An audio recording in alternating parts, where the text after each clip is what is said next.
Hello and welcome to the 8th installment of RPG Design Talk. And today we are joined by Alexander Macris of Autarch, which Autarch and Alexander put out notably Adventurer Conqueror King system and Ascendant. He also published some wargame before that, Blaze Across the Sand and Modern Spirit. Right.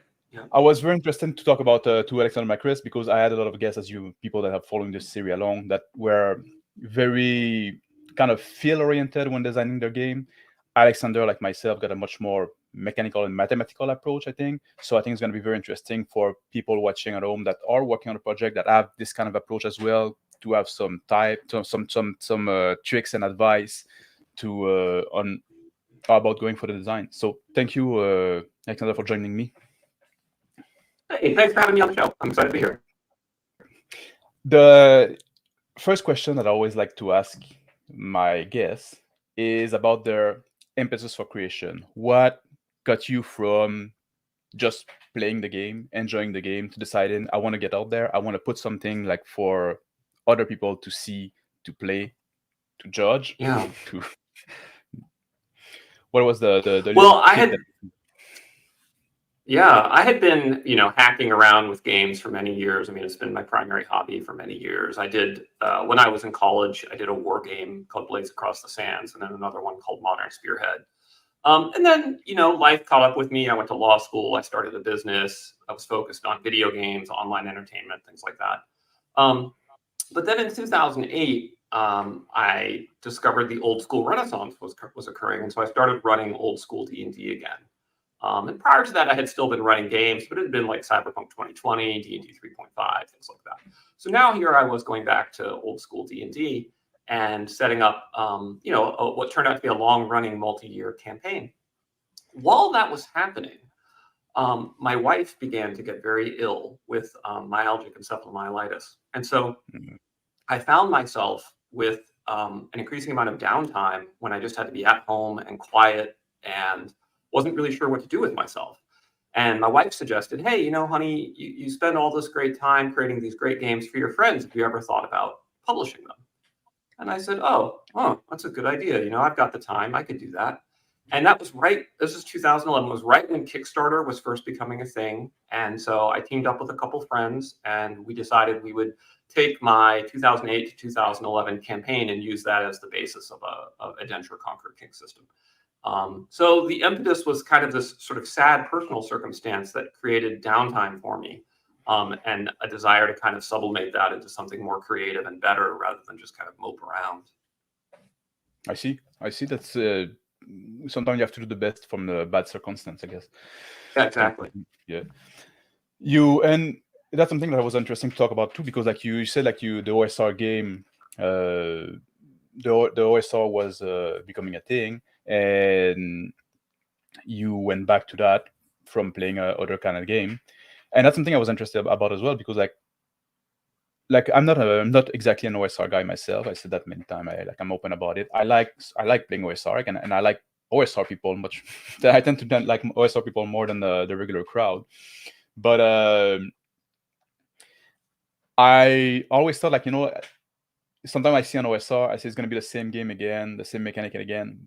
But it seemed that in Adventurer Conqueror King, you did put a real effort to solve some issue that were in the game design of those old school D&D, if you want. That's right. Yeah. I sometimes wonder if OSR is even the right word to use to describe my games at this point, because they're much more simulationist than most of the other OSR games. What I wanted to do, what I set out to do in my campaign, and what later became Axe, was I wanted to create a multi-level campaign where you would go from a lowly adventurer and advance all the way up to where you could be the emperor of the setting. And I didn't want to hand wave the stuff at the top. I wanted the players to actually have as much detail and gameplay depth for moving their armies around the battlefield that they had for selecting their proficiencies at each level. And there were some games that purported to do that, AD&D Battle System, but AD&D Battle System didn't scale beyond 1 to 10. BECMI's War Machine, but BECMI's War Machine was totally abstract, and the domains were actually not profitable and designed to just make you have to adventure more. So I realized if I wanted to do this, I had to do it myself, and so I did this really deep dive, and the output of that research and that work and those 3 years of testing became Adventure Conquer King System. And so I think if you look at the OSR today, it's kind of there's the retro clones, which are really just strictly trying to emulate the play of BX or AD&D. Then there's sort of this new OSR, and the new OSR, it seems like what they liked about the OSR was just that it had less rules. And that was never something I found appealing. My sense is that the amount of rules you need has to be proportional to the amount of time you're going to play the campaign. Because the longer you play the campaign, the more depth you need and more breadth you need in action. And since I wanted to run these long-term campaigns, I wasn't interested in being rules light. I wanted to be rules right. I wanted the rules to be awesome. So I'm kind of in this uncomfortable middle place, I suppose. I call it simulationism. And I guess it's a branch of the OSR. It's related to Gygaxian naturalism, to some of Zeb Cook's work on second edition, things like that. Yeah, so a big part of the design of Axe was to get this higher level play right, like this domain play, which would usually call domain play, and make it feel like you're actually. And I guess like your previous experience designing wargame must have been very useful in that as well. Very useful, yeah. Yeah, I actually was a very, very intense wargamer when I was young. I was at West Point, and I ended up as adjutant of the West Point War Games Committee. And so we were playing either war games or role-playing games, essentially from end of duty Friday to start of duty Monday morning, and just consuming, oceans of Mountain Dew and pushing lead across the table. And the two main areas I played were Ancients and Modern Micro Armor. So I had already done a Modern Micro Armor game, so I was able to do an Ancients game with a good background in that. And also, like I remember, like you talking on your channel, like all the link for Autarch, Product, and Alexander's channels are down below in the description. You talked about the problem of the quadratic wizard and linear fighter as well. Yep. That's also something that you try to solve. Yes. Yep. Well, it had to be solved in order to make the sort of game that I wanted work, because if you have quadratic wizards and linear fighters, then wizards dominate the battlefields. But if wizards dominate the battlefields, then you don't have epic pitched battles like Helm's Deep or Guatemala or Kane. You have essentially, what I call World War II of the Rings. And that's mostly what you get if you try 3.5 or 5th edition. Like, it's just so high magic that the idea that you would ever assemble 10,000 spearmen into one place is just suicidal. So I had to solve that, because otherwise I was never going to get the outcome. And so the way I solved that was I developed this concept of magic as cannons. And so I tried to tweak the power level of the spells, the number of spells available, and also the ratio of casters to the world, such that it would fill the role of Napoleonic cannons, which was essentially the last era of mass pitched battle before firepower became too powerful. Yep, because that's something I find interesting, because like you when you approach like a game design, and with Axe, you already like because it kind of came from a OSR kind of school, you had already a base there, but then you identify some problem and you say, I need to solve those problems. And can you tell us about your approach a bit, like, because like in your video I remember like you're talking about like there was number involved, and I like that. I like when people so how do you Sure. How do you sure. do you identify like, oh, this is a problem, this doesn't feel right, I want to have this feel, and then you try to figure out the right equation, the right like what kind of approach do you have? Do you like exactly? Do you Right. Right. do you Okay. know So when the stuff's gonna be right? couple thoughts there. So first, I try and think about the system as a whole.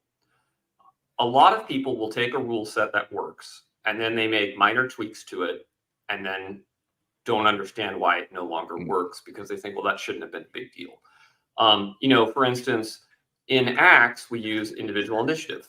Sometimes people will house rule to use group initiative, and then they'll DM me to say that their campaign is having problems because the players keep alpha striking everything they encounter. And invariably, I ask, well, what sort of initiative system are you using? And they're using group initiative. And yes, if you allow all 10 player characters to go before any of the monsters get to go, you likely will have an alpha strike problem. So that's like a very small example, right? But, just something down to the choice of initiative system has all these spillover effects. So what I tend to do is in gameplay, I'll identify a problem, something I'm not happy with. Then I will go back and I will come up with a bunch of different possible ways to solve it. And then I'll pick whichever one intuitively seems correct and kind of math it out. And I use a ton of spreadsheets in my work. And I try and fit the data that I have to the model that I'm building. One of my friends essentially told me that I'm a machine learning model in human form, which I thought was kind of funny. When I showed him the spreadsheets I had used to create Domains at War and how I had, back engineered everything. So it's very math driven. And then though, and this is really important, then I take it into actual play with actual players and I see how it works. And a lot of times it turns out I missed something. I missed a second order effect, a third order effect, a fourth order effect. And so then you have to go back and you have to iterate. And so iteration through playtesting is by far the most important part of the process. And it's the part that almost no one does. Everyone just designs their games. They look pretty on paper. They get some nice art and they ship them out. And then like your game is totally broken, but no one cares. They've already moved on to the next thing that they bought and played once. And, So for instance, on Acts 2, every time I've iterated, I've done a new version. And Acts 2 is currently on version 103. There have been 103 iterations over 2 years of playtesting. So I don't know anyone else who's as much of a maniac as me about sort of mathematical rigor plus incremental playtesting. That's my approach. That's very interesting, and I totally agree with you. Like sometimes I get games. I can just by reading them, I can say like this game hasn't been playtested. Yeah, it's really obvious, right? If you know how games should be designed and you read it, you're like, this is clearly broken. Yeah, and you also mentioned in a video about sorry, I lost my train of thought there for a second. I want to talk about like a bit because like the other game you did, Ascendant. Let's talk about that for a bit. This seemed because now you were starting with no base at all. Right. I assume this would have been quite a different approach. And from what I heard you talk about before, it's almost like you started with a mathematical idea. Yes. That you wanted to go see and bring about as a game form. Yes. So Ascendant was inspired by this 1980s game called DC Heroes, which used a logarithmic system, where if I have a strength of 3, it means I'm twice as strong as someone with a strength of 2. If I have a strength of 4, I'm twice as strong as a strength of 3. So the idea was by doubling at each stage, you could represent a broad range of character power. But when I actually dug into DC, going back to it many years later, I discovered it wasn't actually logarithmic. It superficially presented itself as logarithmic, but the actual game mechanics were not. So for instance, as an example, if your body score, your body was how much damage you could take. And the way it worked is if you had a body of 6, you got knocked out if you took 6 points of damage. But you also got knocked out if you took 1 point of damage 6 times. But in a logarithmic system, that makes no sense because 6 is actually 2 to the 6th power. So it should be, you need to take 600 points of damage to get knocked out. And it didn't work that way. And so I thought to myself, could one with sufficient insanity create a truly logarithmic role-playing game that was both fun, playable, and simulated comic book physics? And so that was the challenge. And so the first thing I worked out was what I called the chart, which was the challenge action resolution table, or chart. And what I wanted to do was make sure that at every point on the chart, the results you got were exactly the results that should be the case if it was logarithmic. So for instance, if my agility is twice as high as your agility, I should hit, or sorry, so that is to say if it's 1 point higher than yours, I should hit you twice as often as you hit me. If my strength is 1 point higher than yours, I should knock you out per blow twice as fast as you knock me out. And that took an enormous amount of work to get that math correct, because I had to find, so if you assume sort of as, 1 versus 0, 2 versus 0, 3 versus 0, 4 versus 0, then going into the negatives. And at each point, it has to be a doubling of expected value. And getting that to work was an exercise of months of mathematical tinkering in Excel. Once I got that done, then I was able to, the next step was to set all my physics parameters for the game. So I set for every physical constant, so like gravity, mass, energy, force, I determined what the 0 SP value was. So then I knew if 100 joules is 1 SP, then 2 SP is 200 joules, 3 SP is 400 joules, 4 SP is 800 joules. SP is supermetric point. And what that let me do is now I could take anything from the real world and I could plug it into the system just using the real world data and be confident that it would work correctly because the chart had already taken care of it. The chart was already built to scale logarithmically. And what I discovered is that with that system, I could simulate anything. You can do battleship combat. You can do the eruption of volcanoes, the impact of tornadoes on local weather patterns, whatever you want, it all simulates. And that was pretty profound. But let me see if I have it here. I have so this is,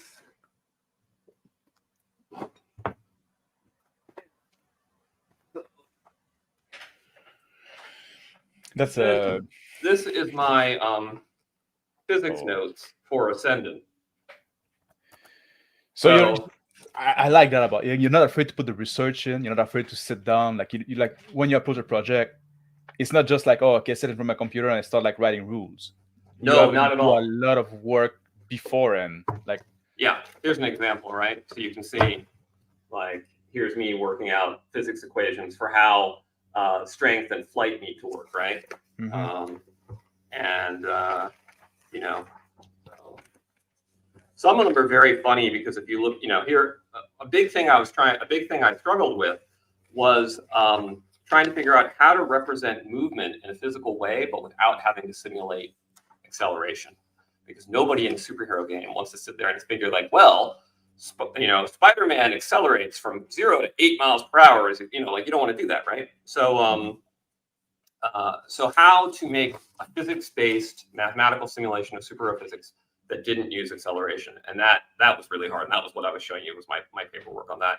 And what I eventually realized was the way to do it was that what your speed actually is the speed from which you go from 0 to your max speed back down to 0 in one combat round. And so at every given point in every given character is always assumed to be going 0, full speed 0, 0, full speed 0, 0, full speed 0. And so in that way, the acceleration is built in. And so all you really need to know is how much acceleration the guy would have to get to his full speed and then to decelerate again. And so then, since force gives us acceleration, we're able to plug force directly into the game's speed constant. And then you say, well, what if the guy wanted to stay at full speed all the time without the deceleration? And then there's a mechanic where you can basically do that by bumping your speed up with an agility throw. Which is, that sounds like it would actually work well with the logarithmic scale, because if you already accelerated to your top speed that you can in one round, then you can accelerate again that much for the next round. Yeah, it's very easy. It's actually quite easy if you want to do. Yeah, unless we want to do like with the more acceleration, like go higher speed, require more energy. Right, I don't know if you want to go all the way to this level of detail, but yeah. So what I did was for all the ground-based flight and movement, I calculated the friction coefficients of air and drag, and et cetera, et cetera. And so at a given point for a given character, like you have the max speed that you can hit. So it works out really well. But boy, it was a mathematical beast to sort out. It took months. Yeah. And is that like putting all this work in? outside of for personal gratification, do you feel like it's worth it? Do you think like people notice it, or because like a lot of people like play games that have all those issues, like people like maybe you and I can like maybe we have this type of brain, look at things and say, oh, this doesn't work mathematically quite right. The balance is not there.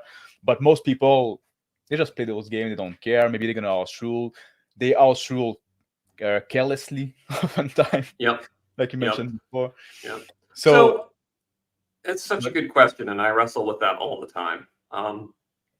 Obviously, the approach I take is not the mainstream approach. And what I've come to accept and what I try to achieve is that I think for some percentage of gamers, I make the absolute platonically perfect game for them. Mm-hmm. And so my gratification comes from someone saying, this is the game I've been looking for my entire life. This game design is a work of art that achieves what no other game design does. And it's entirely true that, no, my games will never be played by as many people as D&D 5e is played by, barring some very bizarre shift in reality. But I think the people that have played both and understand systems would say my game is the better game. And I have to be satisfied with that. So I guess I'm creating like, in writer terms, right? I'm creating serious novels rather than trashy romance novels. And you also have like people that will absolutely love Axe. Like I know, like Ungar's in chat. I know his brother was a big fan of Axe. He talked a lot about it, and might not even like catch all the complexity and the final level of detail. They just like it just feel right instinctively. Yeah, that's actually true of a lot of things. Like people don't even realize the minor tweaks and changes. And it actually caused a lot of problems for me early on because some of the stuff was so subtle that people totally missed it. And they didn't even realize that like I had solved the problem of quadratic wizards and linear fighters because I didn't make a big deal about it. Like I didn't have a section called how I solved the problem of quadratic wizards. It just worked. But if you just read the rules, it wouldn't be apparent to you that that was the case. You had to experience it and play. So that was part of my motivation for starting a YouTube channel is I wanted to explain the design principles I was working from and then show how those led to the outcomes I chose rather than just continuously write without really explaining what I was doing. Does that make sense? You see, in the project I'm working on, one of the approach I took was to have those textbooks that are marked that are like, this is me talking to you now, where I explain why this tool is like that. Is that something that you ever consider, like saying like kind of be careful if you want to also that, understand why is this way, this is why I didn't. Yes. So I did not do that in the original Acts. There's virtually no designer's notes. I published a few very short blog essays that most people didn't read. In Ascendant, I did. I spent a lot of time in Ascendant. There's call out boxes explaining exactly what's going on. Like, for instance, in Ascendant, damage dealt is based on the square root of kinetic energy, and protection is based on the linear thickness of a metal of a given hardness. And why is that the case? And I explained it so that people wouldn't be like, oh, I'm going to change it and say that it's, damage is based on kinetic energy cubed or whatever. Like, no, this is why it is. It has to be this way, and you'll screw it up if you change it. So yeah, so now I do that. But that was a lesson learned as a more experienced designer, not something I intuited early on. Early on, I was just like, oh, everyone will get it. No. Yeah. And you mentioned like the iterative nature of like playtesting that is crucial, very important. That's also something I agree a lot with. But for when you try to make those subtle change, do you find that you require like a special type of playtester? Do you find like somebody that's yes. Yeah. So the type of playtester you want is actually the type of player you least want. If you're running a game, the playtester you want is that guy who takes your rule set and the next session shows up and he's completely broken your game. Yeah. So like I'll give you an example from Ascendant. One of the guys looked at this power called Aura, which says that in a radius around you, you have a destructive aura. And then he looked at this power called Growth, which enables you to grow to really huge size. And he realized there was no cap on the interaction of those two powers. And so he created a character that could grow to the size of a mountain and then broadcast this massive aura that destroyed everything around him. And so he was like a continent killer for the cost of, Batman. And I was like, man, I'm so glad that this is not like a live campaign. I'm so glad we caught this in playtesting, because this is absolutely terrible. And there are just a host of issues like that we discovered. Superheroes has so many weird interactions with things that the game it's a constant struggle to avoid things breaking and to keep it coherent. So yeah. So this is where we need like the rule lawyer and the power gamer and the Yep. people that are gonna push the Yeah, button. exactly. You want the rule lawyer, the power gamer. We had one guy, like I believe he created a character that was a quadriplegic mute dwarf, but he had telekinesis and telepathy, so it didn't matter. And he also had no arms and no legs. And I was like, I don't know if you should be able to get drawback points for having no arms and no legs if you're also quadriplegic. So you're just getting rid of some dead weight. And if you can talk to everyone with your mind, it's not clear to me that being mute has actually made you mute. So so like again, we had to say, okay, there needs to be parameters for these things. Yeah. So, it's funny when you said a playtester like that, that's reminded me when I was working in the video game industry. We have like those playtesters, and some people look at them from the outside and say, oh, you get to play video game for a living. You say, not exactly. You're just like spending your day bumping in the wall, looking for every you're not really engaging with the game on the same level. No, it's totally different. And in fact, a lot of those guys, we knew a lot of those guys when I was running The Escapist, the video game website, and they they hated video games after a while, right? Like they couldn't have fun playing them anymore. Yeah. Every time the games start to be fun, they take it away from you. Yeah, exactly, right? It's like some sort of weird Pavlovian response. Yeah. So yeah.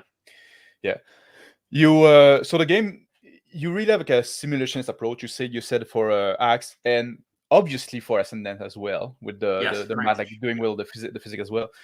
How do you find the balance with having the simulation that is accurate and that does a good job enough to simulate the real world while still being manageable by people at the table without having to take out their compass and ruler? Yeah, well, I mean, so going back to acceleration, the answer is I do a lot of work behind the scenes so that they have to do less work when they play. So I really try anything that's complex. I really try and just boil it down so that what the player interacts with is just the details that are relevant to them.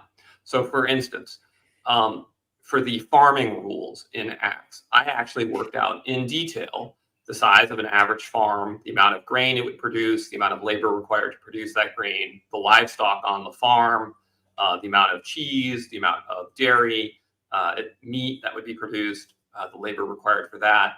Okay. And so I have all that, and it's in a spreadsheet.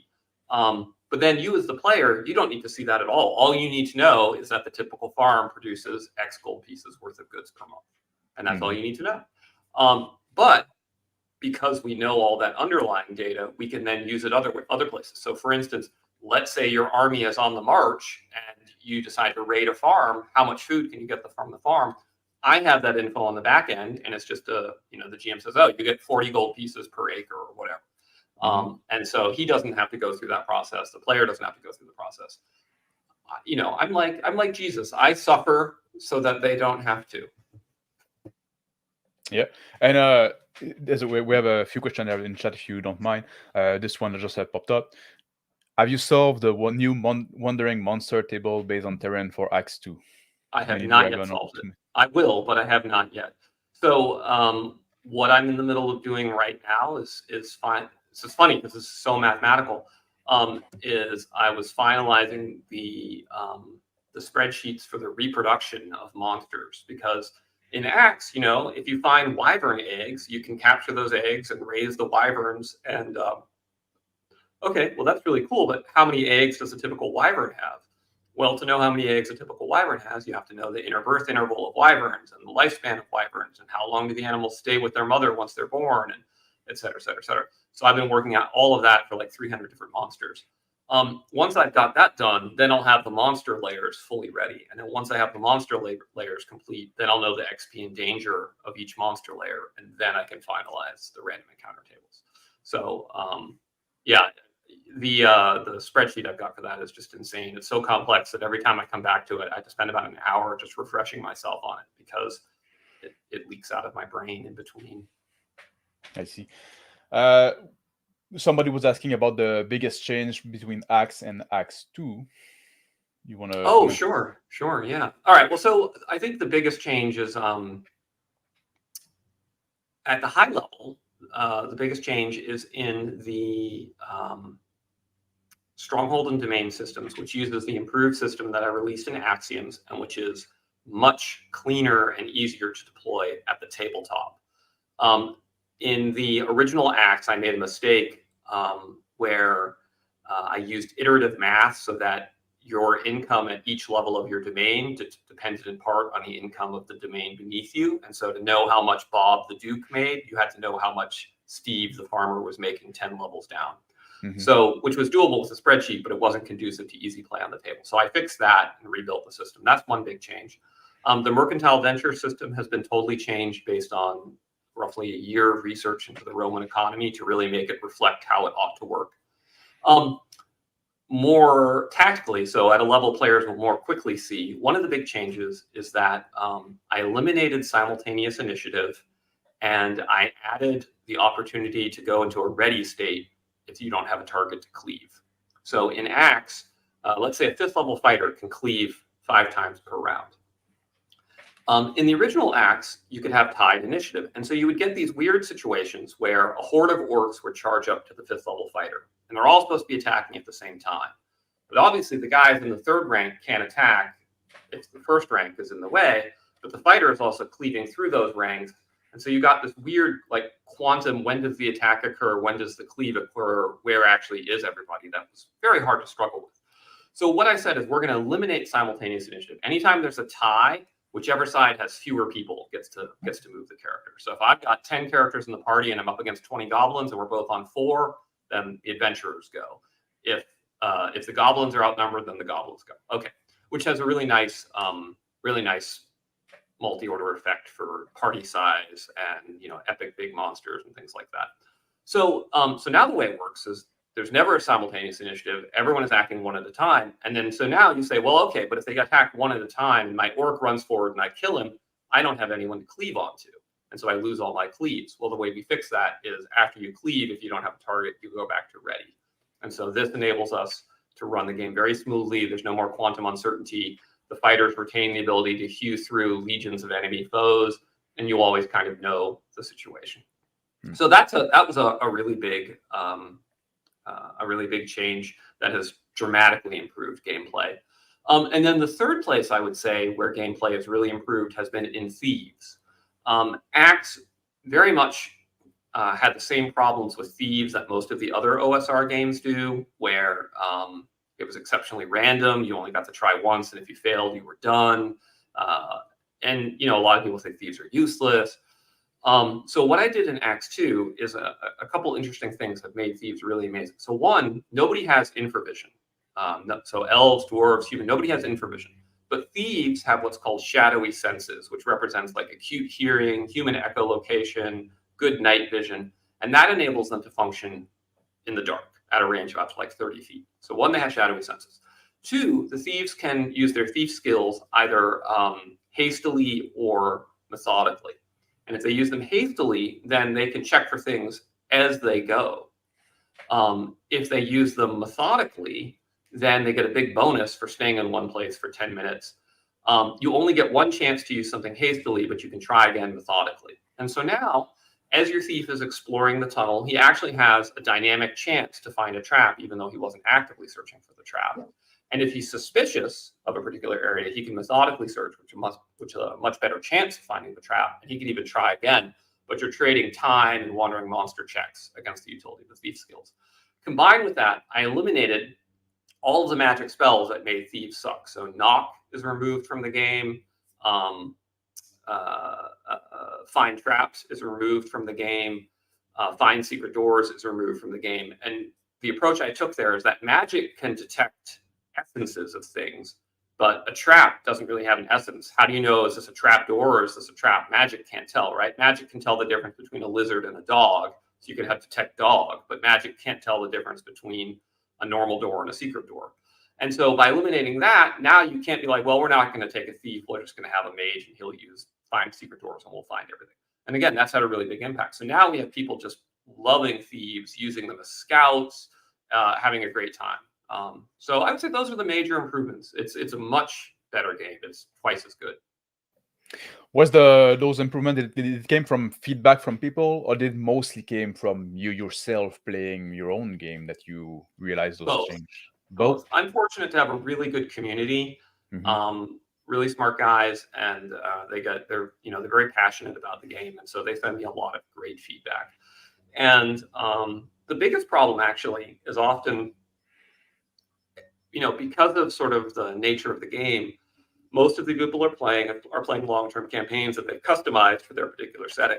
And so very often what I have to do with feedback is I have to find out what house rules are you using so that I make sure that I digest your feedback in the context of those house rules. So for instance, if someone tells me that wizards are OP, but he's using group initiative, then I have to be like, well, is that because they're alpha striking with wizards? Things like that. So I have a channel on my Discord where people can send in, feedback to me, and I can interact with them and then take that into account. And that's been, I consider myself really lucky to have that. Because this has been an area of concern for many people, many guests that I had, like the difficulty of having like people playtesting that not only like play your game, but it's going to give you a good and useful feedback that's going to come back to, that's going to try to actually play the game by the rules. And that. Yep. Do you have like a advice for developing those channels of like finding the right people, or trying to giving a push to the people, say, tell me what you think, like take the time to, if you want a good game, you have to give good feedback. Yeah, I think, it takes a lot of work because you have to be willing to cultivate relationships with people on Discord. I spend hours a day on Discord in between writing and cultivating those relationships. But it also really helps if your game, how to put it? So Axe, in a sense, is a gate-kept game. There's a gatekeeper, and that gatekeeper is you have to care about simulation. You have to be fairly comfortable with some complexity. And so a lot of the players that are the most casual, who are into it for the acting and the theater and the drama, are turned off by Axe. And so I think that creates for me a community that has a higher percentage of the sort of player that gives you good feedback, which I've been able to benefit from. Like, I think if you're doing D&D 5e, your player base is so broad and so casual, you're going to have a much harder time. So I guess my secret is don't be too successful. The secret to success. The secret to success, don't be too successful. Yeah. Did you see that it was the interaction were different when you try to have the same kind of feedback with Ascendant? Was it like, did you hit a different kind of crowd? Was it the same? No, it's the same crowd. Yeah. Same crowd. Yeah. Same because crowd, I because like I always assume that the superhero people would be, maybe you would like hit a different type of people that are more into the Marvel stuff. Well, so most superhero games nowadays are narrative. No one had really made a new superhero simulation game since Champions in the 1980s. And so the audience that was attracted to Ascendant was attracted to the fact that Ascendant was a simulation game. And so it's the same sort of players as Axe. And there's a very broad overlap in the communities. It's the same Discord and a lot of the same folks. We do get some folks that are fans of Ascendant more for the story and the art, which is totally fine. And so they don't get as into, breaking the game with weird power combos or things.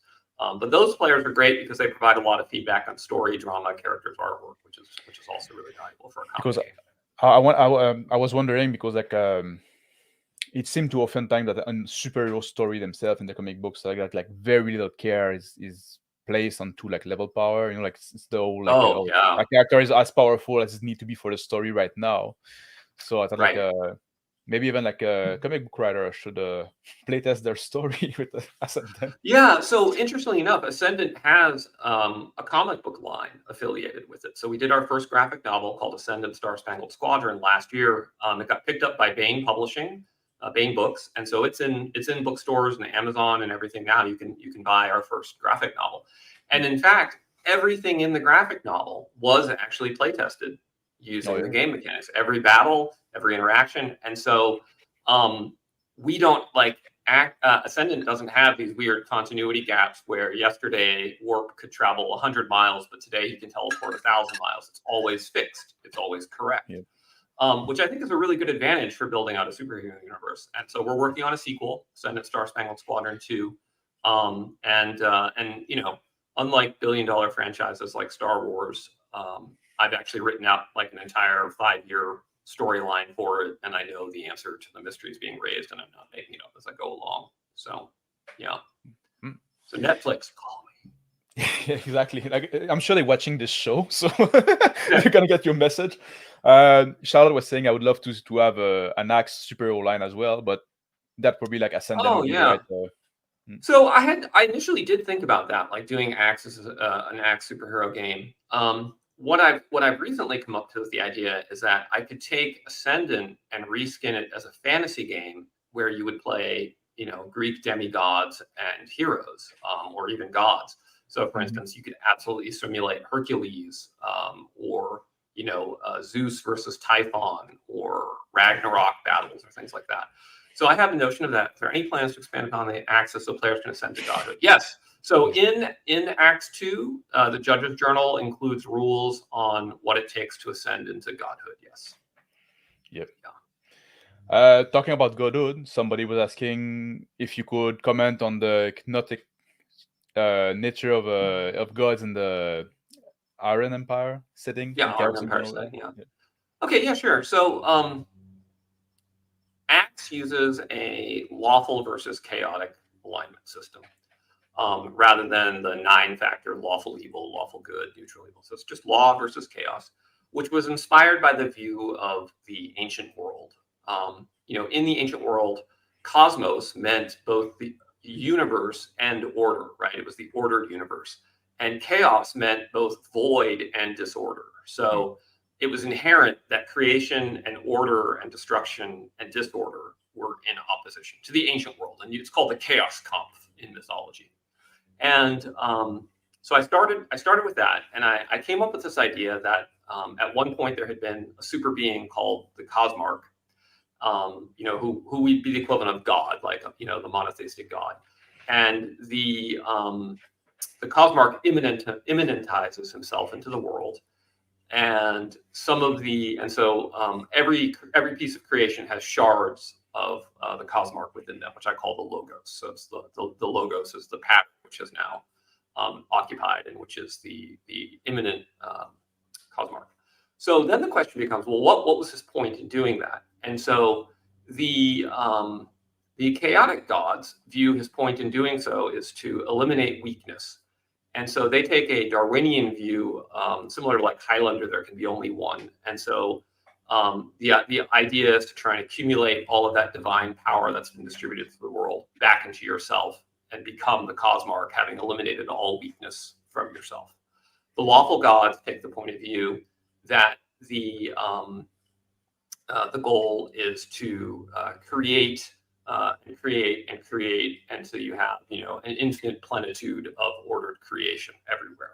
And so that puts them in this sort of diametric cosmic conflict. And then that in turn plays out into their afterlife myths. So the Empyrean gods, which are the lawful gods, they believe when you die, if you've achieved certain levels of great deeds in the service of law, then you become exalted like a hero or a saint or something like that. And if you don't, then you experience metempsychosis, your soul migrates, and you take another life cycle in the ordered universe. The chaotics believe that when you die, your unique individuality is destroyed and just dissolves back into the universe. And so they say you should never allow yourself to do that. And so they believe in undeath. So they mummify their dead and bind the spirits to the bodies, and they await a moment to awaken in the future when they can have more power.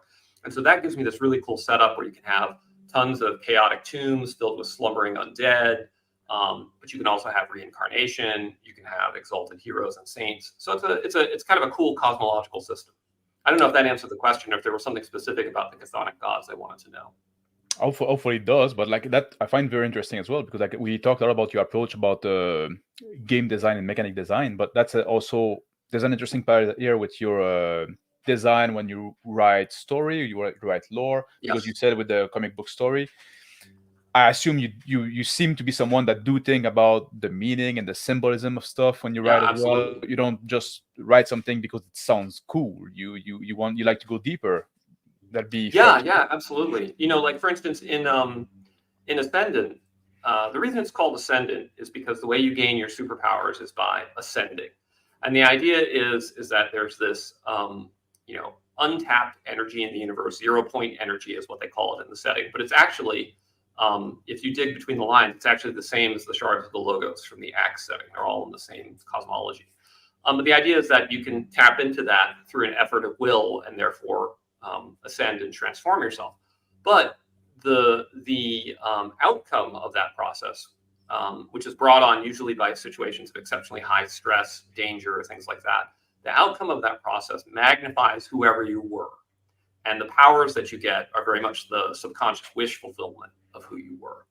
And so, at the moment that your ascension occurs, so for instance, American Eagle, who's like our Superman equivalent, was a firefighter. And he rushed in to save burning children and needed to hold up the ceiling and be able to survive the flames. And so he becomes super strong and invulnerable. And, and his innate goodness is magnified. Then we have another character who's a sort of an anti-hero. Her name is Stiletto. Stiletto was a dominatrix, and she ends up sort of pissing off the wrong person in her line of work and gets kidnapped by a drug lord and tortured near to death. And so here's Stiletto, whose whole life is about this overlap of beauty and pain, and she gets nearly tortured to death. She ascends. And so she ascends essentially into this super dominatrix who can inspire lust, cause pain, is immune to pain, etc. And so she wreaks her vengeance. And so, in the graphic novel, you see the interaction between American Eagle's worldview and Stiletto's worldview. And in fact, that's kind of the ending of the comic, of the cross-reference of the two. And a lot of people have said it was the best page of comics they've read in years. And it's neat because it allows me to use each character to show a particular thematic or philosophical way of viewing the world, which is for instance, what the Russian novelists used to do, or Ayn Rand did, or things like that. So that's very much what I'm doing with Ascendant. And again, that I assume that's probably something that a few people will notice, will appreciate. Most people will appreciate the work in itself without knowing that's there. But it's always this foundation that even if people don't realize that all the work has been done, they still benefit from it because the world then is consistent. It feels like there's some deepness because there is. That's right. Yeah, and I guess one of the things that's amazing about J.R.R. Tolkien, who's very much my inspiration as a creator, is that with Tolkien, he'll throw a one-liner in Lord of the Rings. And a normal author, it would literally just be a one-liner. He wrote one sentence and didn't think about it any further and sounded cool. But with Tolkien, you're like, oh, actually, that's one sentence from a 4,000-word poem that he actually wrote and translated into Elvish. And you're like, wow. So everything he mentions, it isn't just off the cuff. It's all real to him. And that's how I approach creation. It's all real to me. I am, in some parallel universe out there. It's all real, and I'm kind of channeling it in. So. That's what you were mentioning in a I think it was in a recent video about being a professional, doing the work. Something I have a lot of respect for. We have some few quick questions, maybe somebody was asking when Axe 2 would come to Kickstarter. We mentioned it a bit. So you said... I am hoping it will come to Kickstarter next month. The revised rulebook is 99.9% finished. The Judge's Journal is 80% finished. Excuse me. And the Monster Manual is 80% finished. So we're very, very close. I don't like to do a Kickstarter until two things happen. One, my backers from my last Kickstarter get their books. So Buy This Axe books are now going out. And two, I like to have everything written. I don't necessarily have all the art. I don't have all the layout, the graphic design. That's what the Kickstarter is for. But I don't ever really feel comfortable kickstarting until A, I fulfilled my prior promise, and B, I've got the goods in hand. So right now, fulfilled the prior promise. People are getting their Buy This Axe books from my last Kickstarter, so that's great. And I'm very close to having the books done. So I would say mid to late August is my timeline. Somebody was asking if there would be physical copy of your Axe Dwarf supplement that would be available for sale soon. Yes, they will. They will be up on Autarch Emporium, and they will also be available in print on demand on DirectRPG. Yeah. And well, somebody was asking if there were plan for supplement for a sci-fi oriented supplement line for Axe, or maybe Ascendant. Maybe Ascendant could work well with for sci-fi as well, with spaceship battle. Totally could. So I have actually a functioning playable Axe Cyberpunk, which is Anarchist Cyberpunk Corpse is what it's called, and it has classes like an Axe. So you have killer, hacker, fixer. There's a few others. Then it has a full combat system that uses Axe cleaves to sort of deal with, John Wick style gunfights. It's got a cybernetic system, where you can get extra proficiencies and class powers through cybernetics. And it's got, a pretty tight economic system to where, I don't know if folks, how many folks know this, but like if you look at Shadowrun, the average wage you get from doing a Shadowrun in the official published modules is less than the amount of money you get from just stealing a car off the street, right? Like the economy is totally broken in Shadowrun. It's totally broken in Cyberpunk. The Axe Cyberpunk economy is not broken. And so you can actually say, I'm going to go from street level to Tony Montana, and you play 100 sessions and you become, the crime kingpin. So anyway, so that's kind of done. I haven't done anything with it, largely because I've always felt like Cyberpunk 2020 and Shadowrun were such category killers that it felt crazy to try and compete with them. I also I have some early work done on an Axe sci-fi, which is very much inspired by like kind of aliens, space horror, or space Hulk type gaming. And again, I've never gone there because I've always felt like Traveller is a real category killer for people that like simulationist science fiction. And in fact, there's a huge overlap between the Traveller community and the Axe community. And in general, I kind of like to, I try and like sail on blue oceans rather than get into the muddy waters where everyone else is competing. Nobody else was doing simulationist superheroes. Nobody else was doing simulationist realm combat and mass combat integrated. So I guess I'm not sure. I could, but I haven't pulled the trigger yet. Yep. There's a question there, like a quick question. Charlotte asked if they can get physical copy of your work from any place other than drive-thru. I did put the link for the Amazon link and the Autarch Emporium and the drive-thru. They're all in the description below. You can follow that. I don't know if you check. I don't know if I missed anyone. No, those would be the three. So Amazon has my stuff. Noble Knight Games carries my stuff. Autarch Emporium is my Shopify site that has my stuff. Now, I should add, we're largely out of stock of most of the Axe first edition stuff. And obviously, I'm not creating new stock of that because I'm working on a second edition. So right now, we're out of stock, but very soon we will be in stock on the second edition. And so you can get it in the Kickstarter or whatnot. We do still have, though, the Domains at War supplements are still available on Autarch Emporium. So if someone who wants to check out the mass combat system can do so. We just talked about adapting Axe for Cyberpunk, sci-fi, and stuff like that. How do you feel about like those? Because we often say like the rules inform the feel of a game. How do you feel about like this, like transposing? Sometimes people like try to like they're gonna have one game, they're gonna try to play every setting in that game. I feel sometimes like the game's not necessarily right. Like when you do, because you said you have functional version of Axe for Cyberpunk, how much change had to be to say like, you know what, this worked great for fantasy, for this kind of like where there's magic, there's stuff like that. When we go in a more mundane world, it doesn't work as well, or how much? So I think most people make the mistake of thinking one system can handle every genre. I don't actually believe that. I think the game rules have to be emulating the genre as well as simulating the world, and that has to be in alignment. And I think that's why GURPS has never grown beyond its niche. People that play GURPS like GURPS rather than they like any particular genre. So, which is why when I did a superhero game, I started with a fresh rule set. I didn't just port Axe over. So when I say Axe Cyberpunk, I should be clear that what I mean is it's a game with classes and levels, but the attributes are different. The hit point system is different. The way you get skills is different. The way you get proficiencies is different. The impact of being, knocked unconscious is different. So it's very much its own thing that's designed to emulate that genre. It's not a straight port.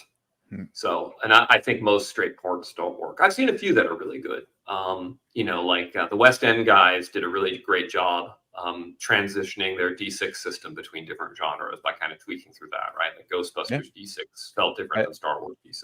I just did a how to play of the Zorro, a role-playing game, which is a West End game D6.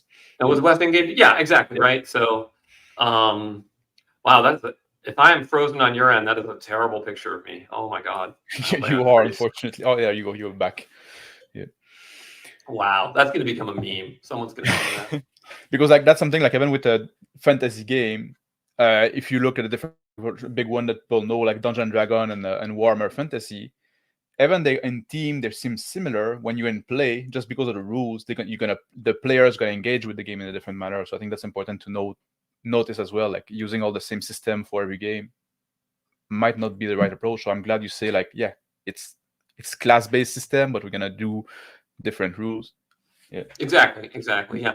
So the big innovation of the Axe Cyberpunk system, I'm happy to share it because it's a really cool mechanic. So the big innovation is that time is set up so you have basically like action, round, turn, hour, work shift, day, week, month. And whenever you fail at a task, so let's say you're trying to hack the computers. Every time you fail at a task, to try again, you have to go up the next time iteration. So the first roll, you just need to get, you try with 1 round. The second roll takes 1 turn. The third roll takes 1 hour. The fourth roll takes 1 work shift. And so what that does is it creates the tension of a heist movie. So they say, for instance, in 8 hours, this corporate executive is being transported from Manhattan to New Jersey. You have to capture his vehicle on the way. And so now the group has 8 hours. And so they need to figure out how much can we get done. And so every die roll matters, because if you fail, you're like, oh shit, now I don't have time to make the next roll. Or now I'd have to spend an hour, and that'll mean we can't do something else that would require an hour. And so whereas Axe is about using up your resources of hit points and spells and things like that, the Cyberpunk game I've created is about using up your resources of time correctly. And it creates this really great heist movie vibe, which I think is really appropriate for Cyberpunk. Is there something like you could through success of your action impose a delay on the opposing side? Say, oh, this magnet's going to be travel that's very cool. Yep, exactly. And you can also do things like you can take a break and then come back.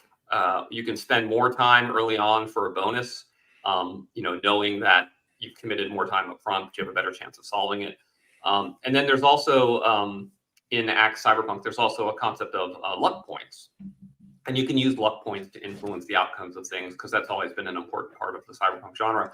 But what's really funny in Cyberpunk, in my game, is that the way you get luck points back is you have to go do punk activities. So you have to go to nightclubs and dance, or you have to take drugs or street-based cars, or just basically do excessive, ridiculous edge runner stuff.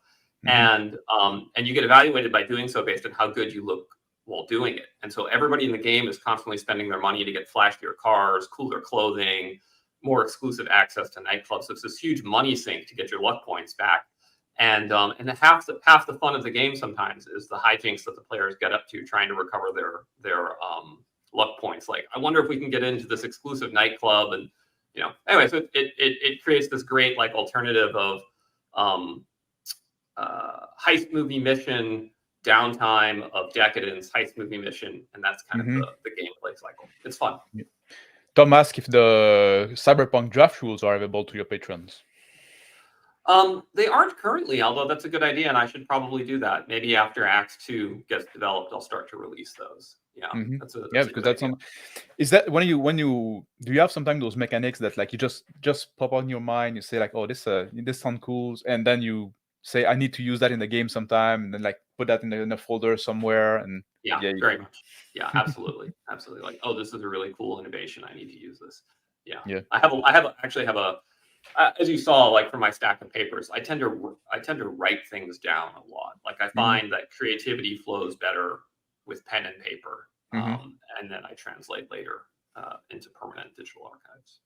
Yeah, I'm the same on the early stage of projects. It's all like a pen and paper, pencil. Yeah, and you do. I assume also you probably sometimes included mechanics in the game, and would you say like, no, you know what, that doesn't belong in that game. It's a cool mechanic. I'm gonna save for later for another project. Yes. Yeah, very much. I mean, a great example of that. So there's a particular Act supplement called the Heroic Fantasy Handbook. And that has this really cool mechanic in it where magic is divided into different colors, black, white, gray. And based on the color of the magic, you can accumulate corruption. And based on the corruption, you can get, sort of these weaknesses. You become nocturnal, you become disfigured. It's really cool. But I didn't include it in Acts 2 because the vast majority of my player base doesn't use it, right? They want to be wizards that don't degenerate into hideous, depraved evil monsters. So there's an example of like, okay, this is a really cool mechanic, but I'm not going to make it part of the core game. I'm just going to stick it in the supplement as an option. And I think that's the right choice, right? Like, I think if you forced it down people's throats, they wouldn't like it. It would just be a lot of unnecessary complexity, and they would end up ignoring it. But by making it optional, it's like, hey, it's here if you want it. In general, my approach, I think, is I like to make things as modular as I can within the limits of the system. And I like to say, like, look, all the rules are here. You don't have to use them, but they're there if you want them, which I think is a much better place to be in than wanting to do things and having absolutely no guidance on it. So, because like at some point you have to like you said, this mechanic is cool. It can live as a supplement, or it can be saved for a future game. Something like we have to have this vision that it might not be the only game you're going to develop. If it's a cool mechanic, don't waste it in the wrong game. I think that's a good good advice to have for a aspiring developer. Like, you'll do another project later. You can save it for later. Save some juice. You don't have to do a one and done. And one thing I will say to aspiring game developers is that you will get better at designing games by designing games. The first game you create is not going to be the best game you ever create. And I think that's kind of different compared to, like, for instance, a lot of pop bands, their first album is their best album, and then after that it kind of diminishes. Whereas if you look at game designers, Gary Gygax's first game was nowhere near as good as Advanced Dungeons and Dragons, for instance. Steve Jackson's first game was not as good as GURPS.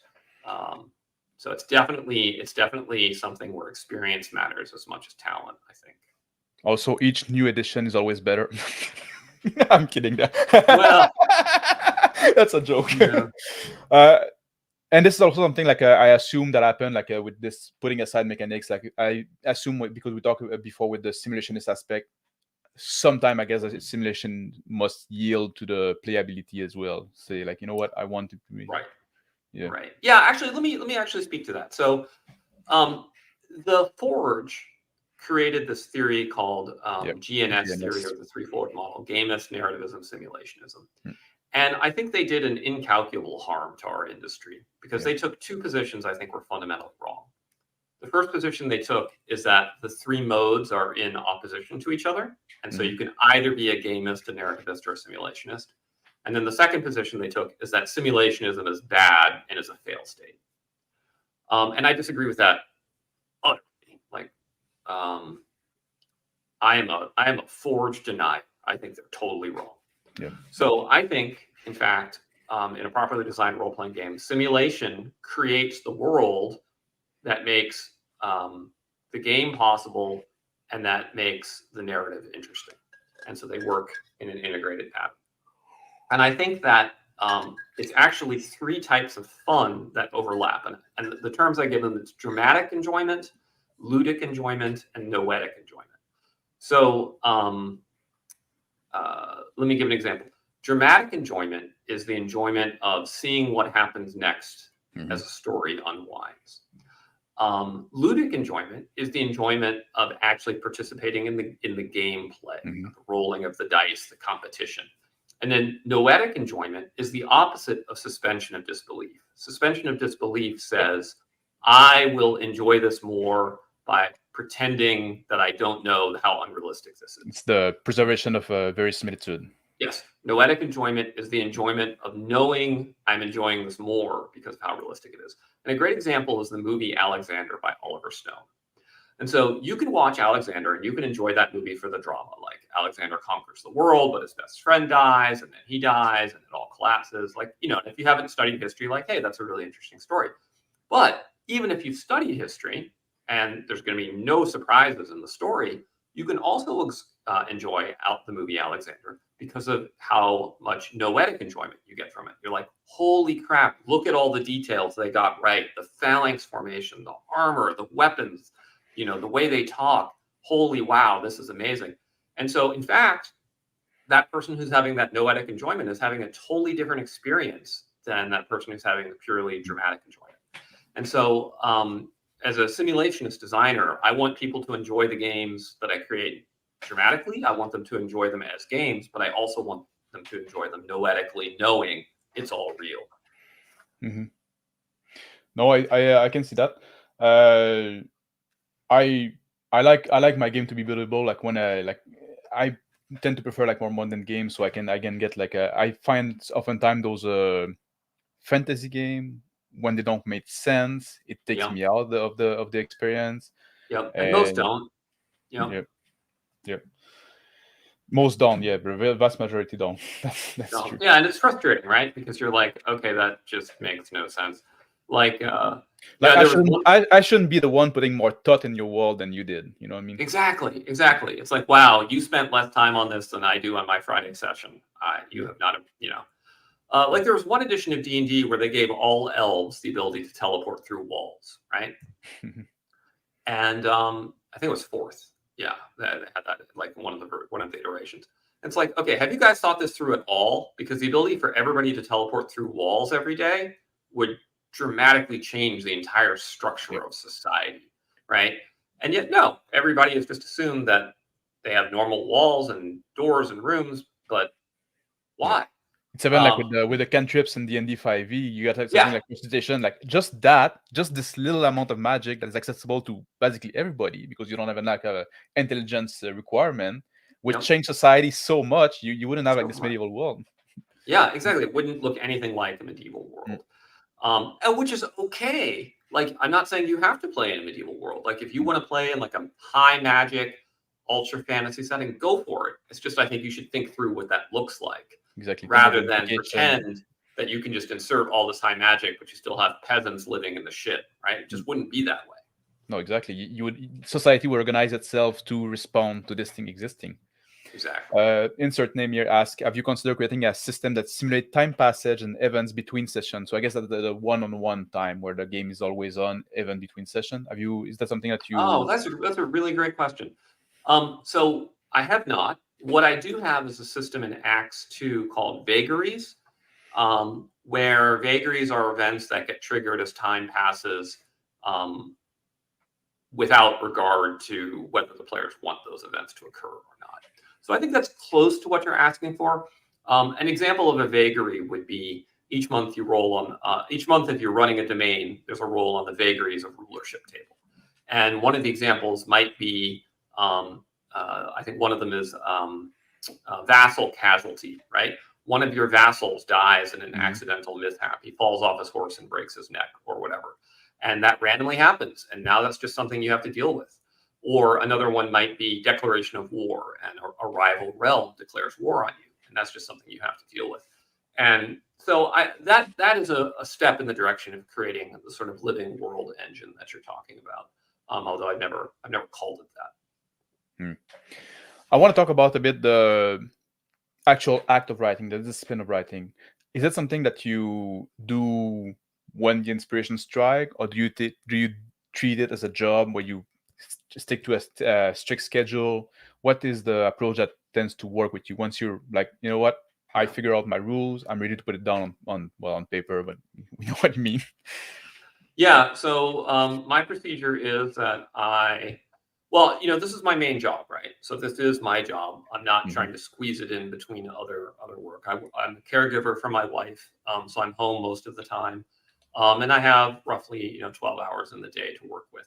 So my daily procedure is I wake up, I check my email, I check my phone messages, I go onto Discord and I check in with all of my Discord communities, see if anything's come up, any problems, anybody need to be banned, whatever, right? Address any questions people have. And then I open up my to-do list and I look at what's on my to-do list and I pick something to tackle that day.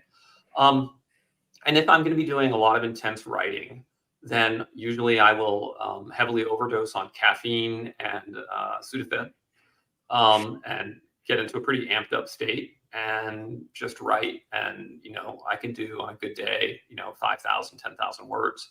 On a bad day, much less. So on average, I write about 2,000 words a day. So that's my average. Now, I know folks that are doing over 1 million words a year. Some are doing 2 million words a year writing pulp fiction. I can't write that fast with game design because I have to do so much math that slows that process down. But yeah, so it's definitely a job for me. It's not like, hey, I'm going to wait till I'm inspired. It's more like, how much coffee do I have to drink to get this done today?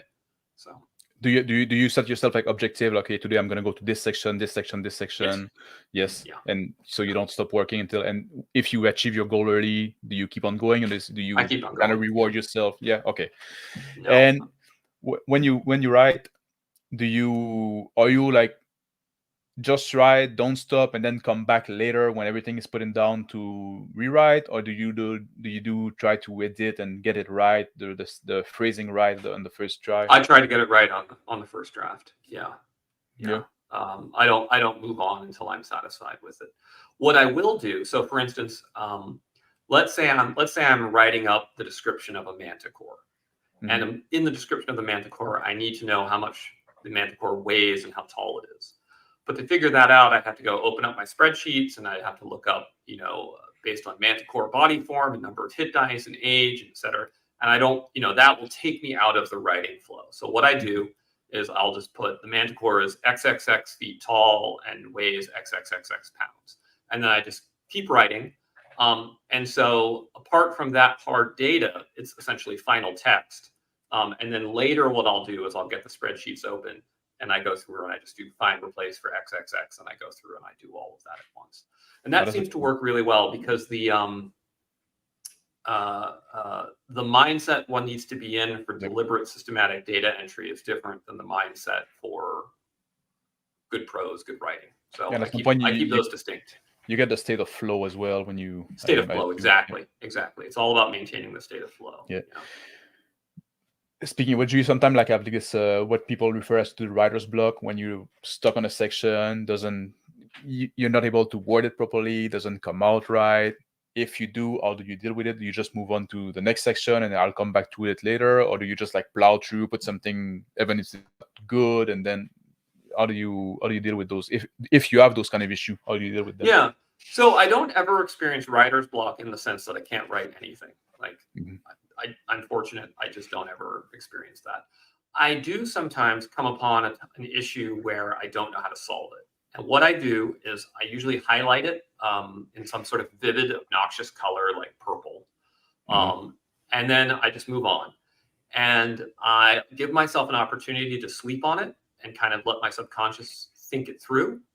And then often I find that without much effort, the solution comes to me that way. And so then I can go back and do it 2 days later or 3 days later. And it's like, oh, of course, this is how I solve it.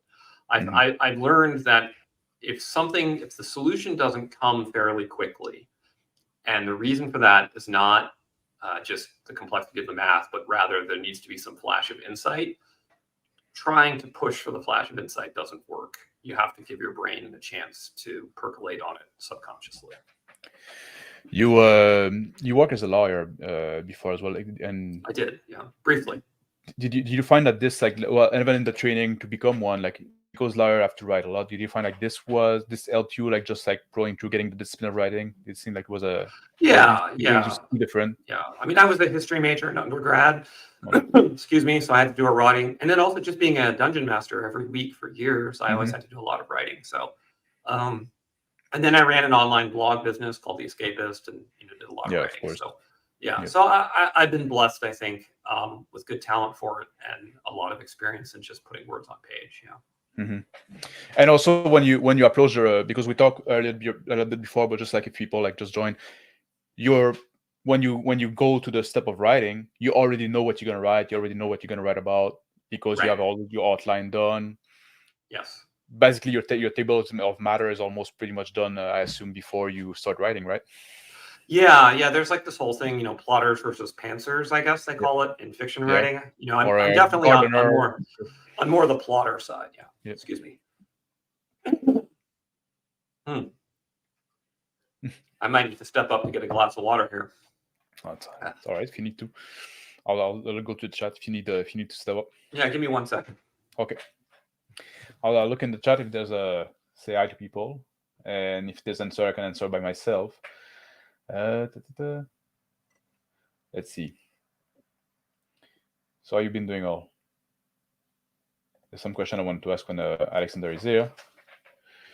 Full Metal Dragon say, I had the opposite result from drive-through. Every book except one has held up extremely well, and I have some many years old. Even the 1100-page book is holding up. Was somebody saying that didn't have it satisfied with the drive-through? I didn't have much better. with drive-through. Okay. I will no longer sound like a frogman. Hi, that's me. I didn't mean it that way. No, I'm kidding. I totally didn't mean it that way. I meant, you know. It's okay. Yeah. So yeah, like you said, like the plotter and the painter. I heard it as an architect and a gardener. That's the term. Yeah, architect and gardener. Yeah, I'm definitely on the architect side of things. Yep. Yeah. Is it the same when you prepare your game, your campaign, and stuff like that, or you do? Because like I have this theory that RPG of more for gardener than architect. Like you plant seed and you look where they go. Oh, that's interesting. So what I do, I'm definitely an architect, but I am I'm trying to create an architecture which creates freedom, right? So like if you imagine you could be an architect who creates a maze that has only one solution that forces people to find it, or you could be an architect who creates a shopping mall with hundreds of different stores and tons of different things to do with multiple entrances and exits. I'm architecting the latter. So I'm not. So I know a lot of folks who run RPGs basically just start off with nothing and they just kind of make it up as they go along. That's definitely not me. Before I run a campaign, I usually spend several weeks setting up the world, setting up the sandbox, building out the NPCs. But it's all done in a way that is designed to be open rather than closed and linear. And in the Acts 2 Judges Journal, I've actually devoted many pages to explaining exactly how I do that. I go through my entire process, the maps that I've drawn along the way, everything, which I think will be helpful to a lot of people because I get a ton of questions like, "Hey, how does this work? Why isn't this working?" Things like that. I can see that, especially since you have you really try to simulate the world. You have like this economy and the demographic of the world that are in charge for that. I can see that planning would help in that way. Yeah, absolutely. And the good thing is when you're, it's hard work creating all the background information. But like for instance, because of the work I've done, it's all there. When you I was able to create a new city for a campaign in an hour. Because it's literally like all I need to know is the population of the city, and everything spits out. Like, well, this is how many wizards there are. This is the size of the library. This is how much you can buy there. Boom. Whereas if you're starting from scratch and making everything up as you go, it can work in the short term, but in the long term, it creates incompatibilities and I forgot that I said this and blah blah blah blah blah. So. Yeah, Charles was asking if you had like a random table for things like dungeon and X generation outside of because you have those system for designing the city. Yes. Yep. Acts 2 Judges Journal has a system for randomly stocking rooms in your dungeon, and it has a system for randomly stocking terrain in your hexes and layers in your hexes. Yeah. Back on the business of the writing the book. Do you do it all yourself? Do you do the editing as well? Like you write, do you edit yourself? Do you do the layout yourself? Sure. I assume you don't do the art yourself. I don't do the art myself. I don't do the layout myself. I certainly try and self-edit, but that's a very hard thing for anyone to do. So I work with a few trusted colleagues that help me proofread, and then I have a really great layout artist named Todd Crapper who does the layout for the books. And then for the art, I tend to work with a guy named Michael Sirigos who does very Frank Frazetta style artwork for the fantasy game. or for the comic game, I work with a group called Glasshouse Graphics, which does comic art for me. And so I'm essentially the lead designer, lead writer, but I'm not necessarily doing the other parts. Yeah, and I should add, some components are actually of Axe 2 were written by freelancers. So a fellow named Matt Jarmack actually created some really great stuff for the Judges Journal, including the hex terrain tables. And another fellow named Cole Kelland created some tables for like random NPC appearances and things like that. So often there's like work that only I can do, and then there's work that comrades can do. The work that only I can do tends to be the really heavily mathematical stuff, and then the supplemental modules that plug into that. Sometimes I can outsource those, and that's always nice because it keeps me from going crazy with too much work. Charlotte asked, what software would you recommend for Aspirant, or what software do you use for when you actually, are you just like in a Google Doc, or do you have like I just use Microsoft Word and Microsoft Excel. Yeah, I'm like so primitive, and Notebook. And Excel, you said it, yeah. And since you don't do the layout yourself, I guess, so then you don't have to worry about that part. If you do want to do layout, I've done layout a few times for a few issues of Axioms. I think Affinity is fantastic. It's inexpensive. It's easy to learn how to use. Affinity Publishing and Affinity Photo, I think, are fantastic. And then there's some really good mapping software out there that people are using now. I can't remember the name of the one that the guys in my community use, but they really like. It might be Wonderdraft. Anyway, so there's some really good cartography software. My cartography is actually usually done by hand. Like I actually fill out the hex map by hand. So I'm kind of a primitivist or a Luddite in that sense. Well, there's nothing wrong with this approach as well. Keep it simple, Yeah. Yeah. How do you working with other? How did you? Because sometimes like finding other people, like were there people that you knew for a long time, like people that you when you sent proofread, you say they were colleague, and you also were you wrote the Escapist for a long time, so I guess you probably had contact from that sphere as well. Yeah. So a lot of my Escapist colleagues and I aren't as in touch as we used to be. There was an incident called Gamergate about 10 years back that caused a lot of bad blood among a lot of people, and really fragmented that community in an unfortunate way. So I'm not in touch with most of those guys anymore. I do have a great network of fellow game designers that I know. Most of them have their own Discords, and I check in with them. And then a lot of the folks that I work with have actually emerged organically from the Autarch community. Like they'll just email me and be like, "Hey, Alex, big fan of your game. Check out this cool thing I wrote." And then you read it, and it's amazing. And they're like, would you like to publish this? Yeah, of course I would. And so then, that's how I met Matt Jarmack, for instance, who's done some great work for us. So basically, the importance of networking is important on every step of the way. For sure. And for your artists, is that the same thing? Do you like send call out, or is it like do you like say I need art for this project and you wait for people to approach you, or do you look for them yourself and then I look for them. I look for them myself. I look for the art style that I like and I approach them. And most of the time they're too busy or they don't agree to work with me. But like for Axe, we had a guy named Michael Hayes that did some amazing stuff for us early on. Michael Sirgos is doing amazing stuff for us. And then for the comics, I had, through sheer good fortune, old friend from The Escapist introduced me to this fellow named David Campetti. And David ran Glasshouse Graphics, which was this sort of full-service comic arts firm. And so I went with him and I was like, I want, 90s style image comics artists. Can you find them for me? And he's like, yes, I can. And so then he sources that for me, which has been great. Oh, that's great.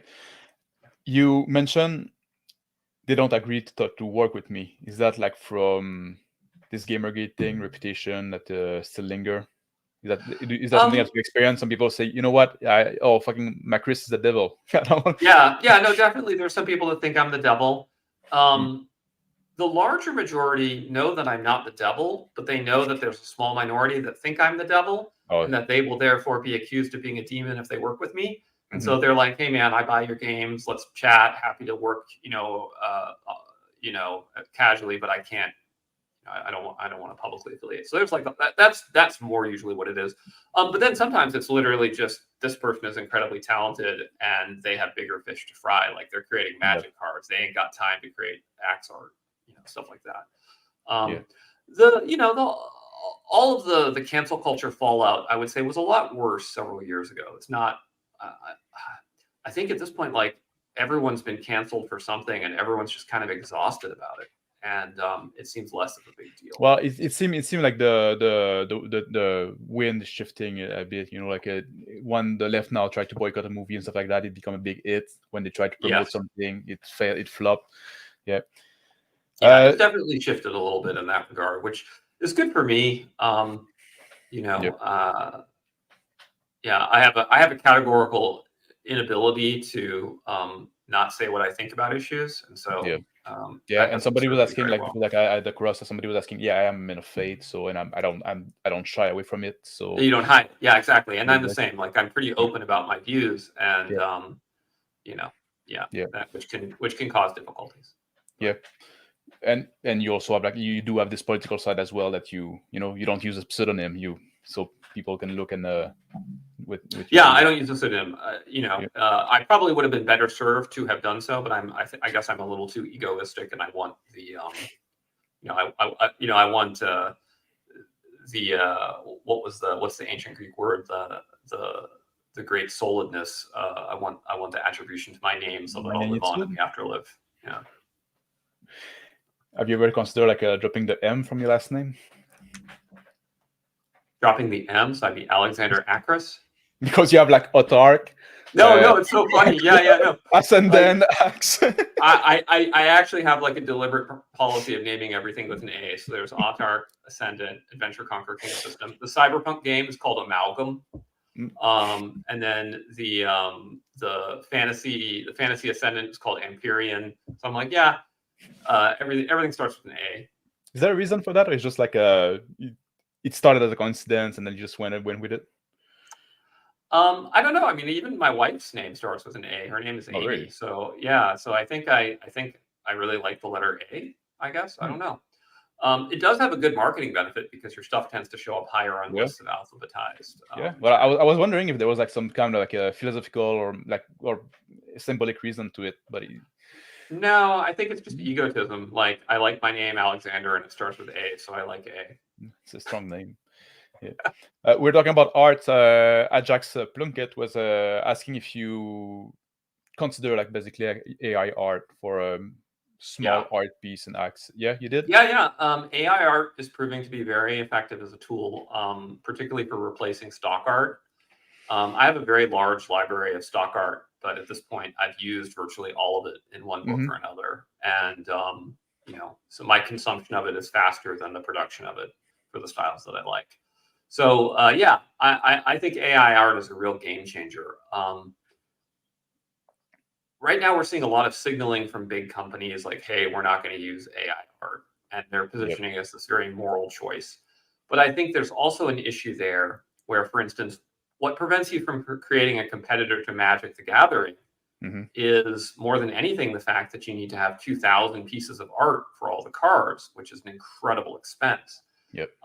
And so AI art becomes a game changer in that it enables smaller companies to compete in a way that they couldn't. And so, of course, all of the big companies are going to take the position that doing so is terrible.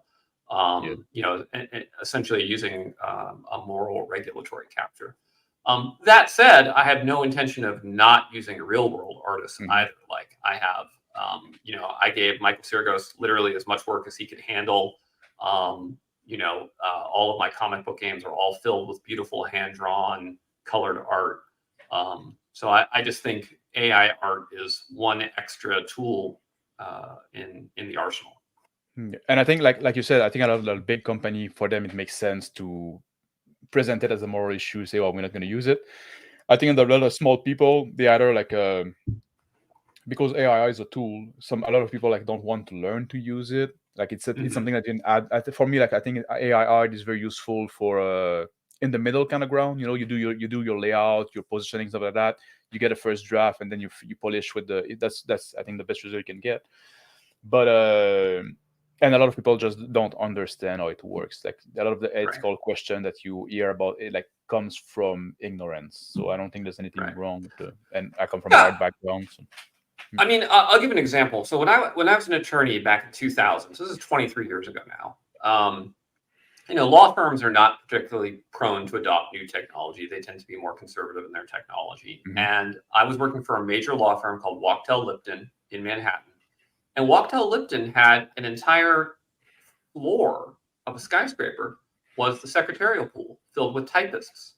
And the vast majority of the attorneys would they would either have printed documents that they would be redlining with a pencil or a red pen and then sending it out to the secretarial pool to update, or they would be transcribing into a voice recorder, and then they would send the voice recorder down to the secretarial pool, and the secretaries would then write it up. And those older attorneys thought it was absolutely crazy that the younger attorneys were just using Microsoft Word and writing their own documents in Microsoft Word and editing themselves and not taking advantage of the secretarial pool. And they were like, well, why would you do that? Why don't you just use the secretarial pool? It's like, well, with this tool, I don't have to. I can just do it myself, and it's faster and better. And of course, now, if you go to Wachtell Lipton, that whole secretarial pool doesn't exist, right? Everyone uses Microsoft Word to do it themselves.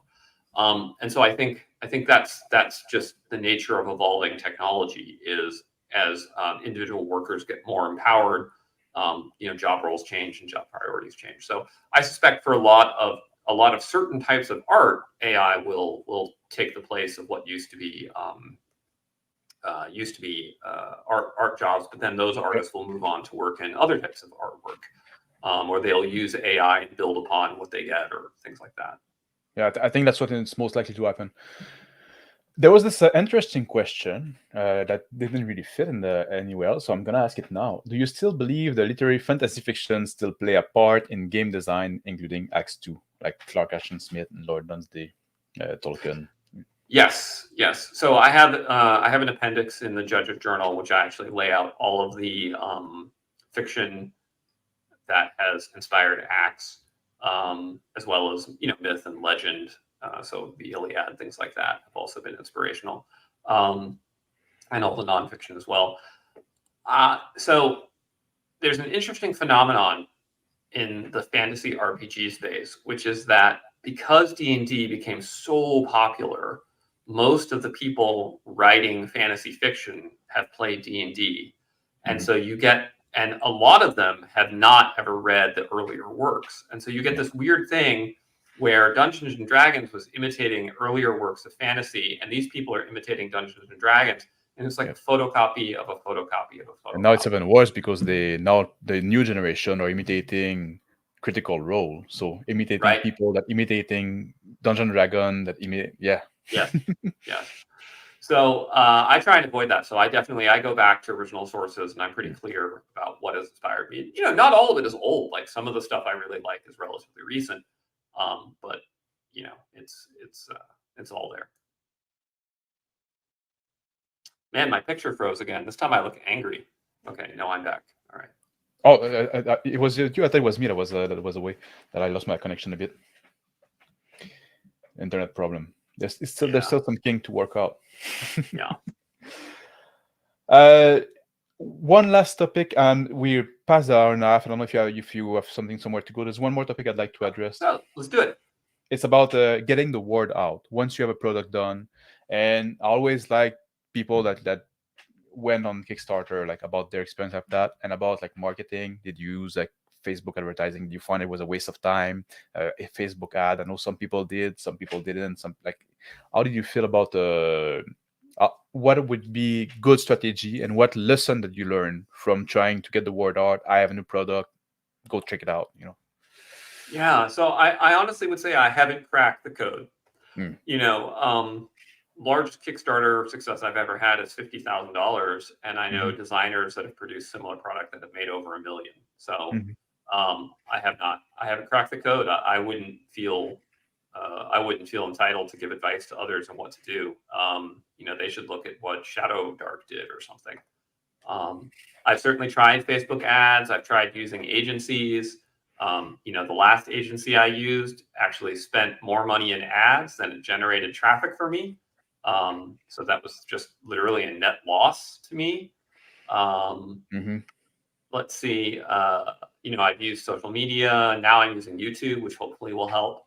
But the vast majority of my business is repeat customers. Like there's just a group of, 1,000 folks who, think my games are the best thing since sliced bread. And so they buy a lot of bread.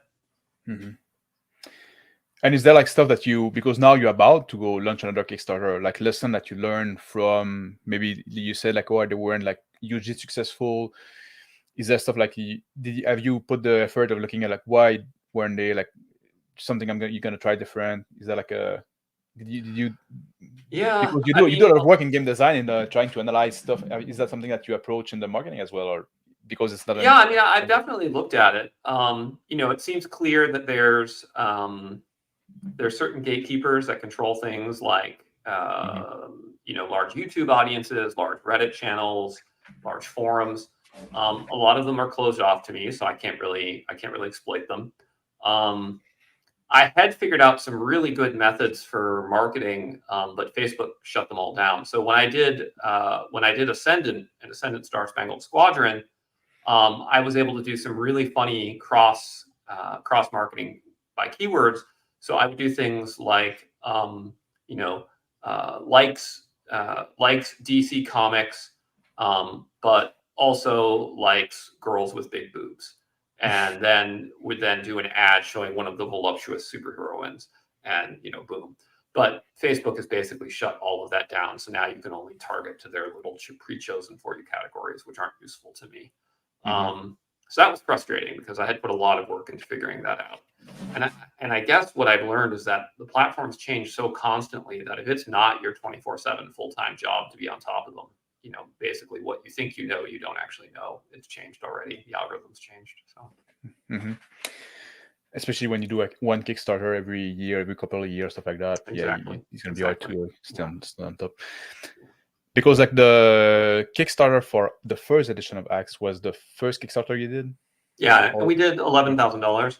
And I think the reason we were able to do that well is because at the time I was running The Escapist. And so I just plugged it on The Escapist and we had an audience of millions of gamers. And so, hey, we got some attention. So, Because now, so you somewhat recently started this your YouTube channel, like putting content out, right? Yeah, it was 4 months ago, very recent.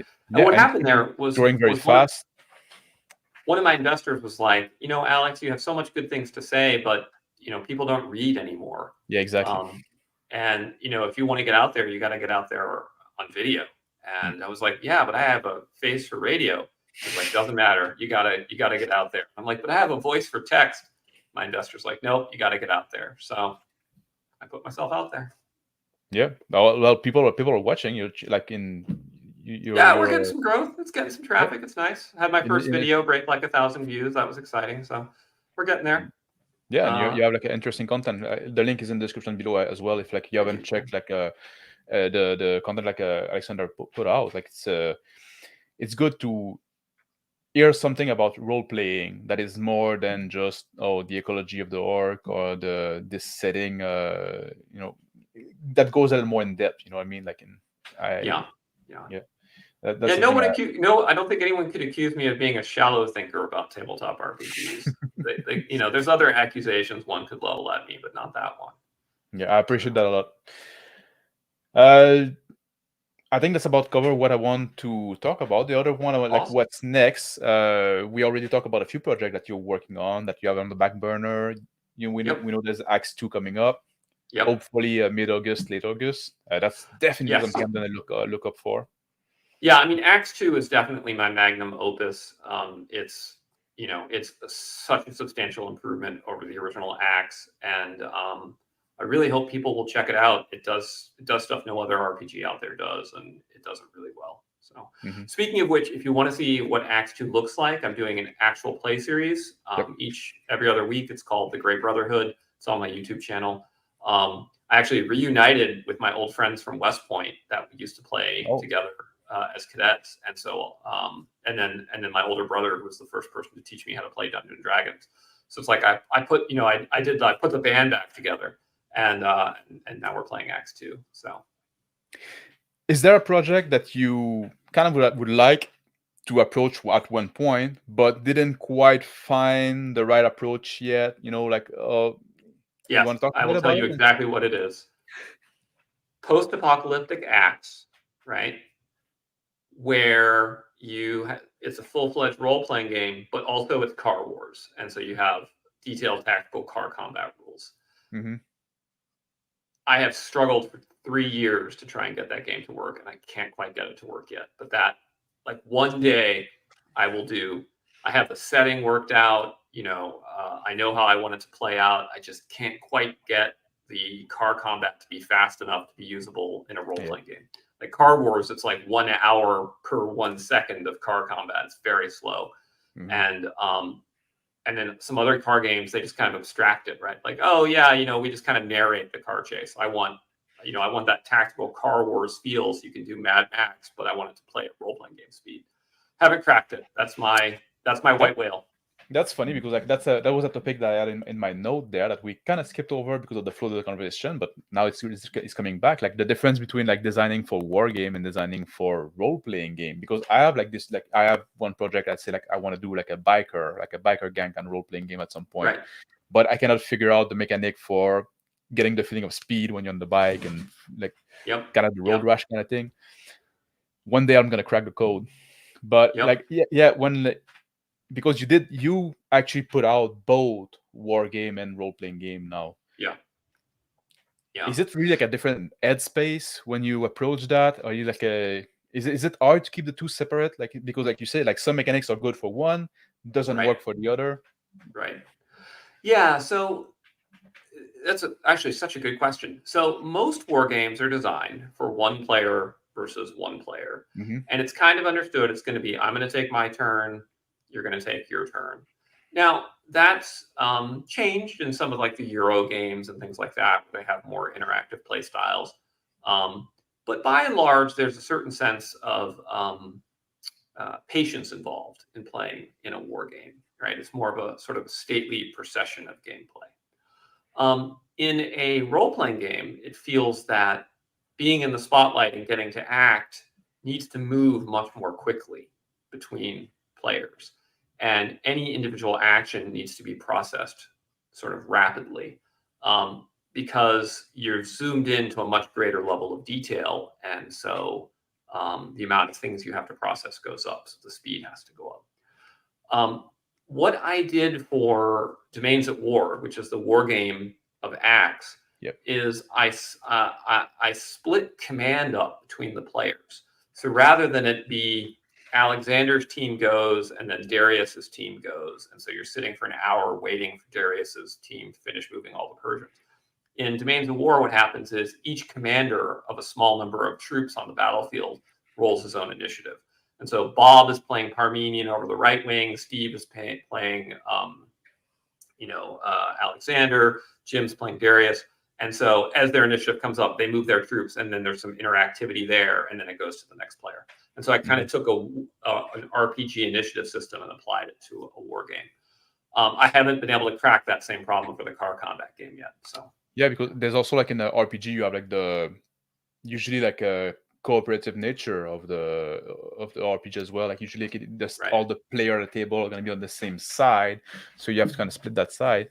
And it's also something that we see in design problem, because you talk about the car combat, and we mentioned a bit before with the sci-fi game, that's oftentimes something that is lacking, I find, in spaceship combat. Spaceship combat, yep. What you do if all the parties on the same ship? Yep. How do you keep, like, if everybody is in one position that has to make choice, that's like somebody's the gunner, somebody's the pilot. How do you leave them place for choice? What you're gonna do this round, you're gonna gun. What you're gonna do this round, you're gonna look at it communication. Gets really dull. Yeah. That's something that I always found like that I find. I'm not sure hasn't been. Maybe I'm not just aware of it, but it's something I think hasn't been cracked yet. The closest I've seen to cracking it is the game Battle Stations, which is it's similar to Car Wars in that it's a board game, but it has role play elements. Oh yeah. And in Battle Stations, the way they do it is you have two different maps. One map is the map of outer space, and your ship is moving on the map, and the enemy ships are moving on that map. Mm-hmm. The second map is a map of your spaceship, and your characters are on the spaceship and moving around between battle stations on the spaceship. And so at one point on your turn, you're over at the science center and you're trying to get data about the enemy. Then your character runs across over to get to the engine room because they need more help, cranking up the dilithium crystals. And so it makes it work. It's really fun. So that's the closest I've seen. It's a really good game design. I recommend it to anyone who's interested in battle. You see, that's something I've tried to work on for ship combat, like naval ship combat yes. for RPG as well. And I thought the idea would be always be short-ended. And as you take damage, you lose crew, you become more short-ended, and have choice that there's 3 emergency, you have 2 people to address it. Yeah, exactly. That's very much how battle stations work. So you should check it out. I think you'd find it inspirational. I should because like I said, I do play some board game. I'm mostly RPG guy, so sometimes the more in the board game they escape me. But yeah, it's a good way to. Yeah. Sometimes this mechanic they can be lifted from that. Definitely. For sure. I think we cover everything I wanted to. Unless you have other thing you want that you think we should have talked about that we skipped. That no, I'm good. I mean, you used up my voice. I had to go get water. I think we covered a lot of ground. Well, I thank you for joining me. I think it was a very interesting talk, very good talk, very good advice for for people that want to design. I think the big takeaway is to not be afraid to do the work and to take time and play test. Yeah. Think about it, do the math. I think those are very good advice. Anything else you would add to that? No, I just want to say thank you for having me on the show. It's so great. I rarely get into really deep depth on game design. It's not a topic that I get asked about a lot. So this was good fun. I'm grateful to you had me on for this talk. All right. And I want to thank everybody that watched and chat live, and everybody that's going to watch later on the replay. I don't know when I'm going to have a next installment of RPG Design Talk. When I find an interesting guest to talk about, I'll announce it on my channel soon, and I'm going to be live on the lunchtime at 5 past noon on Tuesday for my regular lunchtime stream that I like to do. Join me then. I thank you again, everybody, for watching. Thanks very much, Alexander, for joining us. A very interesting talk, and have a good day, everybody. Take care.